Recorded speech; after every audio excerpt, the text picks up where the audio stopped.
बिहार के अररिया से सहारनपुर ले जाए जा रहे 93 ऐसे बच्चों को चाइल्ड वेलफेयर कमेटी ने अयोध्या में पकड़ा है, जिनकी उम्र 5 साल से लेकर 9 साल के बीच है। इन बच्चों को अयोध्या ले जाया जा रहा था और अयोध्या के देवकली चौराहे के पास पहले से तैयार चाइल्ड वेलफेयर कमेटी के लोगों ने पकड़ा।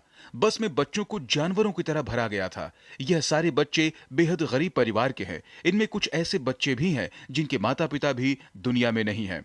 चाइल्ड वेलफेयर कमेटी के सदस्यों की माने तो इन बच्चों में से कई के आधार कार्ड फर्जी हो सकते हैं और ये एक बड़ी साजिश का हिस्सा भी हो सकता है। चाइल्ड वेलफेयर कमेटी के अध्यक्ष की माने तो उन्हें सूचना मिली थी कि अवैध रूप से बच्चों को बिहार के अररिया से सहारनपुर लाया जा रहा है, जिस पर तत्काल कार्रवाई करते हुए हम लोगों ने बच्चों को हिरासत में ले लिया है। कानूनी कार्रवाई की जा रही है। जिन लोगों को पकड़ा गया है उनके पास इन बच्चों के अभिभावकों द्वारा किसी तरह की सुपुर्दगी पत्र नहीं मिला है। इसमें बहुत सारे ऐसे भी बच्चे शामिल हैं जिनके माँ बाप नहीं है।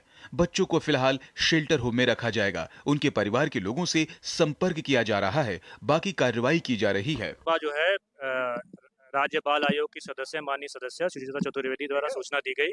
इन बच्चों को जो है एएसटी और डीपीओ साहब हम लोगों ने मिलकर जो है रेस्क्यू कराया गया।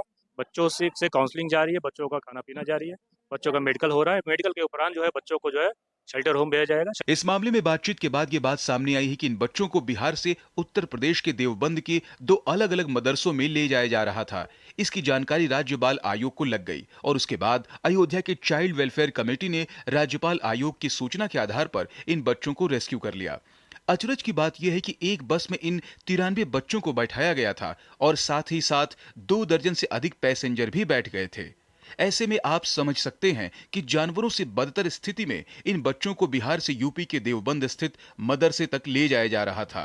बिहार से यूपी के देवबंद के जिन 2 मदरसों में इन बच्चों को ले जाया जा रहा था, उसमें से एक के प्रबंधक से हमने बात की तो उसके अनुसार लोगों के चंदा से यह मदरसा चल रहा है और कक्षा 5 तक इसमें हिंदी, इंग्लिश, उर्दू और दीन की तालीम दी जाती है। उनके अनुसार ये बच्चे पहले भी पढ़ते थे और अभी भी पढ़ने के लिए जा रहे हैं। ये बच्चे हमारे यहाँ पढ़ते हैं, पहले भी पढ़ते थे और इस बार भी पढ़ रहे हैं। उनके घर वालों ने बुलाया कि देखो आप आ जाओ, मैं एक आध आदमी यहाँ से चले जाएगा, जैसे ये साथी जा रहे छोड़ने के लिए, और हमारे बच्चे जैसे पहले पढ़ रहे थे वैसे ही आगे भी पढ़ना। हमारे यहाँ नर्सरी क्लास से 5वीं क्लास तक हिंदी, इंग्लिश पढ़ाया जाता है और उर्दू पढ़ाया जाता है। सबसे बड़ा सवाल यह है कि एक बच्चा दूसरे बच्चे को पहचान क्यों नहीं रहा है और दूसरा सवाल ये कि ये बच्चे अपने ही स्कूल के मदरसा संचालक को कैसे नहीं पहचान रहे हैं। इससे भी बड़ा सवाल यह है कि जिन बच्चों को आपस में भाई बताया जा रहा है, वो एक दूसरे को पहचानने तक से इनकार कर रहे हैं। ऐसे ही और खबरों के लिए देखते रहें यूपी न्यूज़ 18 और हमारे चैनल को लाइक, सब्सक्राइब करें।